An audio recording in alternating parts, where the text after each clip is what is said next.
खिलाड़ी तो लालू यादव है नहीं कि बेटी की नागरिकता को लेकर सवाल उठे और फंस जाए। उन्होंने जुगाड़ कर ही लिया होगा।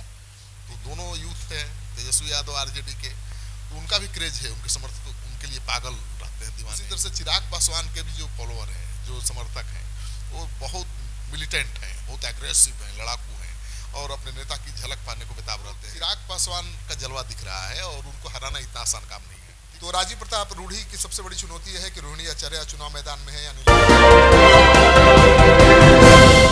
नमस्कार, आप देख रहे हैं सिटी पोस्ट लाइव और मैं हूं आपके साथ हर्षिता प्रताप सिंह। 2024 के लोकसभा चुनाव के 5वें चरण का समय आ गया है। 20 मई को 5वें चरण के लिए मतदान करेंगे मतदाता और बिहार में भी 5 सीटों के लिए मतदान होना है। सीतामढ़ी, मधुबनी, मुजफ्फरपुर, हाजीपुर और सारण, इन 5 सीटों के लिए मतदान होना है। किन सीटों पर कौन किस पर भारी पड़ रहा है, ये चर्चा करने के लिए हमारे साथ सिटी पोस्ट लाइव के डायरेक्टर शिवकांत प्रत्युष जी मौजूद हैं। सर, शुरुआत करते हैं सीतामढ़ी सीट से। कितना मोदी मैजिक दिख रहा है वहाँ पे?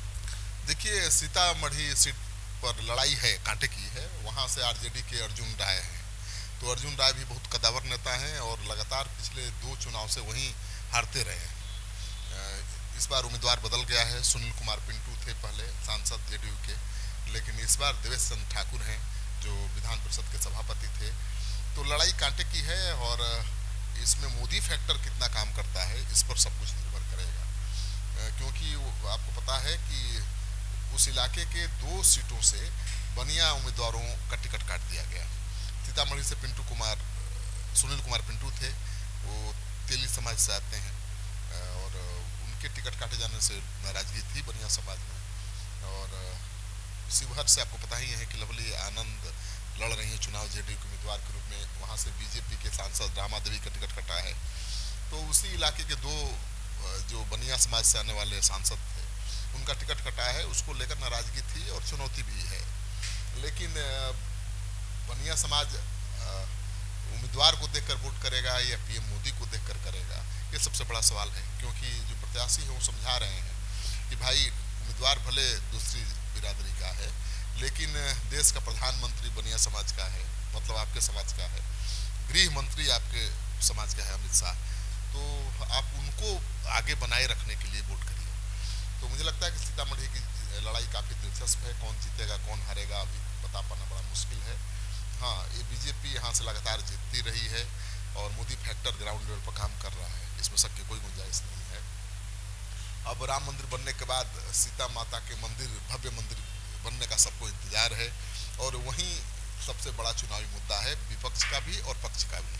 अब आरजेडी के उम्मीदवार, आरजेडी पर तो जंगल राज चलाने का आरोप लगता रहा है, लेकिन आरजेडी के उम्मीदवार अर्जुन राय जंगल राज कायम करने का आरोप देवेश चंद्र ठाकुर पर लगा रहे हैं, जो जेडीयू के उम्मीदवार हैं। देवेश चंद्र ठाकुर को कह रहे हैं कि व्यापारी हैं, लेकिन अपराधियों को संरक्षण दे रहे हैं, चुनाव जीतने के लिए अपराधियों का साथ ले रहे हैं। तो लड़ाई दिलचस्प हो गई है। वो बनिया समाज को अपने से जोड़ने को लेकर लगातार अभियान चला रहे हैं। तो उनका एम वाई फैक्टर तो बहुत मजबूत है वहाँ पर, यादव मुस्लिम। अगर बनिया समाज का भी वोट बढ़ गया तब चुनौती बढ़ जाएगी देवेश चंद्र ठाकुर की। लेकिन अगर हमेशा की तरह बनिया समाज इंटैक्ट रहता है और बीजेपी के लिए वोट करता है तो लड़ाई निकल जाएगी, आसान है, बहुत मुश्किल नहीं। मधुबनी सीट की बात करें सर, तो अली अशरफ फातमी का कितना दबदबा देखने को मिल रहा है उस इलाके में? देखिए, अली अशरफ फातमी दरभंगा से पहले सांसद कई बार रह चुके हैं, लेकिन पिछली बार उनको टिकट नहीं मिला था और अब्दुल बारी सिद्दीकी चुनाव लड़े थे, वो हार गए थे बीजेपी के ठाकुर से। लेकिन इस बार मधुबनी उनको भेजा गया है आरजेडी की तरफ से और मधुबनी में लड़ाई भी दिलचस्प है। अली अशरफ फातमी अच्छी लड़ाई, अच्छी टक्कर दे रहे हैं। मतलब वो तो बीजेपी की परंपरागत सीट कह सकते हैं कि वहाँ से बीजेपी ही लगातार या जेडीयू जीतता रहा है। तो बीजेपी ने अब जेडीयू को सीट दे दिया, तो जेडीयू के खाते में वो सीट है। और आरजेडी ने अपना उम्मीदवार बदल दिया है, मोहम्मद अली अशरफ फातमी को दे दिया है। तो यादव मुस्लिम तो वहाँ भी गोलबंद हैं, लेकिन दूसरे तबके का कितना वोट मिल पाता है, जो नीतीश कुमार का 55 वोट है वो इंटैक्ट रहता है कि नहीं रहता है, उस पर हार जीत निर्भर करेगी। तो मुझे लगता है कि वहाँ पर मधुबनी में भी लड़ाई कांटे की है। आरजेडी का मोहम्मद अली अशरफ फातमी भी बाजी मार सकते हैं और जेडीयू फिर से चुनाव जीत सकता है। तो अभी वहाँ खेल आखिरी क्षण में होता है, आखिरी क्षण में कुछ भी हो सकता है। मुजफ्फरपुर की जनता के बीच भी आप बने हुए थे, क्या मूड है वहाँ की जनता का? देखिए, मुजफ्फरपुर से बीजेपी के सांसद थे अजय निषाद, वो लगातार चुनाव जीत रहे थे, इसके बावजूद, और वो रिकॉर्ड वोटों से जीत रहे थे, 4 लाख से ज़्यादा वोटों से।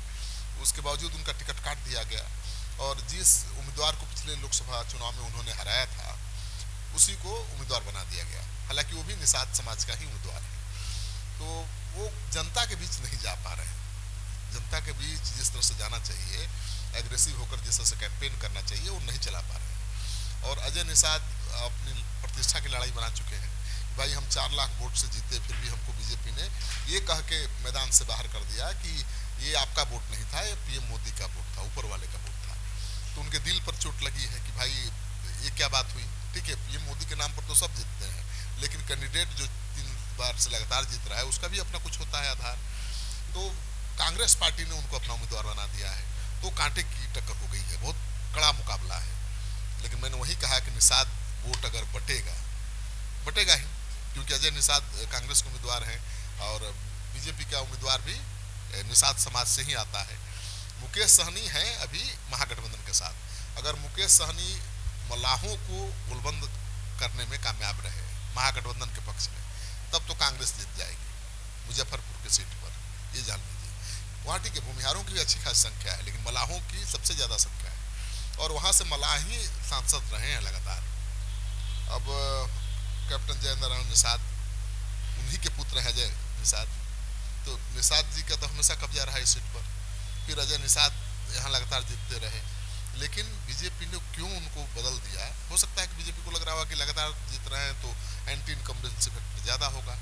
वो भी जनता से बहुत ज़्यादा मिलते जुलते नहीं थे, उसको लेकर नाराजगी लोगों में थी, तो बीजेपी ने बदल दिया। लेकिन जो दूसरा उम्मीदवार है बहुत तगड़ा नहीं है, और निषाद वोटरों पर सब कुछ निर्भर करेगा, क्योंकि बीजेपी के जो परंपरागत वोटर्स हैं, भूमिहार अगली जाति के लोग, वो तो देंगे बीजेपी को।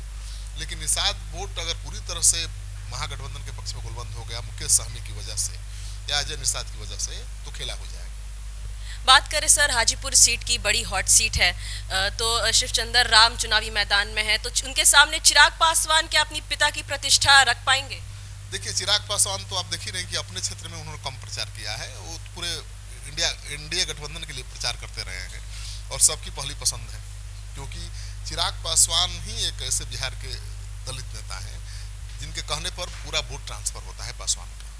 तो चिराग पासवान की सभाओं में जिस तरह की भीड़ उमड़ रही है, जो जोश खरोश दिख रहा है, उससे तो लगता है कि पासवान से ज़्यादा आगे जाएंगे वो, क्योंकि यूथ में क्रेज है उनका, और स्मार्ट हैं, अच्छा बोलते हैं और बहुत व्यवहार कुशल हैं। तो मैंने उनका रोड शो कवर किया था और जलवा देखा था, बहुत तगड़ा। वैसा मतलब बिहार के तेजस्वी यादव को छोड़ दीजिए तो किसी नेता का उतना जलवा नहीं है।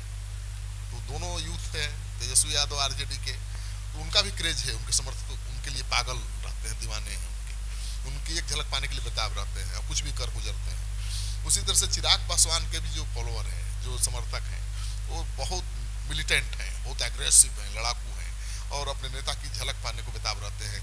रोड शो में कई किलोमीटर दौड़ लगाते हैं चिराग पासवान के साथ, तो उनमें भी दमखम है। दोनों ही लड़ाकू जातियाँ हैं, यादव भी लड़ाकू है और पासवान भी लड़ाकू है। तो चिराग पासवान का जलवा दिख रहा है और उनको हराना इतना आसान काम नहीं है। ठीक है, आरजेडी ने शिवचंद्र राम को दिया है टिकट, और शिवचंद्र राम पहले भी लड़ चुके हैं, पशुपति पारस के खिलाफ भी लड़े थे, नहीं जीत पाए। रामविलास पासवान जी के खिलाफ भी लड़े हैं, अब वो चिराग पासवान के खिलाफ लड़े हैं, क्योंकि आरजेडी के पास उनसे बढ़िया कोई नेता नहीं है। वो भी बहुत व्यवहार कुशल है, बहुत मेहनती है, तेज तरह काबिल नेता है, लेकिन लड़ाई ही बहुत बड़े नेता से है। मतलब चिराग पासवान तो कोई उम्मीदवार भर तो है नहीं, वो तो एलजेपी के सुप्रीमो हैं, और पूरा पासवान समाज उनके साथ गोलबंद है। अगड़ी जाति में भी उनकी अच्छी पैठ है, क्योंकि उनके पिता शुरू से ही अगड़ी जाति के लोगों को साथ लेकर चले हैं। कभी तो सांसद उनकी पार्टी के तीनों सांसद अगड़ी जाति के लोग होते थे, भूमिहार और राजपूत ही होते थे। तो हाजीपुर में राजपूत समाज का भी बड़ा चंक है, बहुत ज़्यादा वोटर हैं, और पासवान भी बहुत ज़्यादा है। तो मुझे नहीं लगता कि चिराग पासवान को हराया जा सकता है। अब यह है कि जीत का मार्जिन कितना होता है, मतलब चिराग पासवान अपने पिता के या अपने चाचा के मार्जिन को पार कर पाते हैं कि नहीं, क्योंकि पासवान जी का तो रिकॉर्ड है Guinness book of world record में, तो तोड़ना बहुत आसान नहीं है। लेकिन पशुपति पारस उनके भाई जो चुनाव लड़े थे, जिनसे सीट छीनकर चिराग पासवान लड़ रहे हैं, वो अपने चाचा के रिकॉर्ड को तोड़ पाते हैं कि नहीं, इस पर ही सबकी नज़र बनी हुई है। तो चिराग पासवान का जलवा दिख रहा है, लेकिन अब तो रिजल्ट 4 तारीख को आएगा, तब पता चलेगा कि चाचा भतीजा में किसका ज़्यादा जलवा हाजीपुर में है। क्योंकि चाचा भी भले कह रहे हैं कि मंडी के साथ है, लेकिन वो एड़ी चोटी का जोर लगाए हुए हैं चिराग पासवान के सभी उम्मीदवारों को हराने के लिए। हर जगह उनके दलित सेना ने काम किया चिराग के उम्मीदवार को हराने के लिए। समस्तीपुर में किया, खगड़िया में किया, वैशाली में कर रही है उनके सेना काम, और हाजीपुर में भी कर रही है। और पशुपति पारस से मिलने उनके घर पर आए उनके दलित सेना के प्रदेश अध्यक्ष से मैंने बात की, तो उन्होंने भी कहा कि चिराग पासवान को हर सीट पर हराना उनकी प्राथमिकता है, क्योंकि चिराग पासवान ने टिकट वितरण में नाइंसाफी की है पासवान समाज के साथ। ठीक है, तो लड़ाई दिलचस्प है, लेकिन जीतेंगे यहाँ चिराग पासवान, ये कहा जा सकता है। बात करें एक आखिरी सीट, सारण की सीट, वो भी बड़ी हॉट सीट है, अभी काफी विवादों में भी है। राजीव प्रताप रूडी ने रोहिणी आचार्य के खिलाफ मोर्चा खोल दिया। रोहिणी आचार्य नागरिकता को लेकर इस वक्त फंसी हुई हैं, तो क्या होगा सारण की सीट? अब देखिए, चुनाव आयोग ने तो उनका नामांकन खारिज किया नहीं, निर्वाचन पदाधिकारी ने उनका नामांकन पर्चा तो स्वीकार कर लिया है। बीजेपी ने अपील भी की थी, लेकिन रद्द नहीं हुआ। अब कोर्ट में बीजेपी गई है, क्या होगा कोर्ट का फैसला वो तो आने वाला वक्त बताएगा। लेकिन इतने अनाड़ी खिलाड़ी तो लालू यादव है नहीं कि बेटी की नागरिकता को लेकर सवाल उठे और फंस जाए। उन्होंने जुगाड़ कर ही लिया होगा। ठीक है, उनकी बेटी सिंगापुर में रहती है, उनका पति वहीं काम करते हैं, लेकिन उसने भारतीय नागरिकता छोड़ी है या नहीं छोड़ी मुझे जानकारी नहीं है। अगर भारतीय नागरिकता छोड़ दी होती तो चुनाव कैसे लड़ती? तो विवाद चलता रहता है, लेकिन लड़ाई वहाँ दिलचस्प हो गई है। राजीव प्रताप रूडी वहाँ से लगातार चुनाव जीतते रहे हैं, 3 बार चुनाव जीत चुके हैं। 14 में तो जीते ही, उसके पहले भी 9 में भी जीते थे, 14 में भी जीते, 19 में भी जीते, और लालू यादव को भी हरा चुके हैं, राबड़ी देवी को भी हरा चुके हैं। अब उनकी बेटी रोहिणी आचार्य उम्मीदवार है, तो लड़ाई दिलचस्प हो गई है, क्योंकि रोहिणी आचार्य तो बहुत चर्चा में आई थी। उसने अपना किडनी पिता को दे दिया था, तो एक योग्य और अच्छी बेटिया की छवि बनाकर वो घूम रही है, उसका फायदा मिल रहा है। यादव मुसलमान पूरी तरह से गुलबंद हैं, क्योंकि लालू यादव के बाद उनके परिवार का कोई पहला आदमी यहाँ से चुनाव लड़ रहा है, और वो भी लड़ रही है लालू की बिटिया, जो हमेशा चर्चा में बनी रहती है। तो कोशिश भी बहुत कर रही है, वो मेहनत कर रही है पिछले 1.5 महीने से, हर जगह जा रही है, और बात करने का तरीका भी उसका अच्छा है, नेता वाला गुण है उसमें। और जब सिंगापुर में भी थी तो लालू यादव के विरोधियों पर वहीं से हमला करती थी। तो सिंगापुर में रहते हुए देश में छाई हुई थी, बिहार में छाई हुई थी, मैंने राजनीति में उपस्थिति अपनी दर्ज कराती रही है हमेशा, तो कड़ी टक्कर दे रही है। लेकिन सबसे बड़ी चुनौती ये है कि राजीव प्रताप रूडी के लिए जो चुनौती है कि ठीक है, वो तो लालू को हरा चुके हैं, राबड़ी देवी को हरा चुके हैं, लालू यादव के समधी को भी हरा चुके हैं, लेकिन बिटिया जब मैदान में है तो ठीक इस चुनाव के पहले 2 लाख वोटर बढ़ गए 2019 की तुलना में। 2024 में 2 लाख वोटर बढ़े हैं। ये वोटर आरजेडी के ही हैं, जो बढ़े हुए वोटर हैं तो बीजेपी के नहीं हैं, इसमें से ज़्यादा आरजेडी के हैं।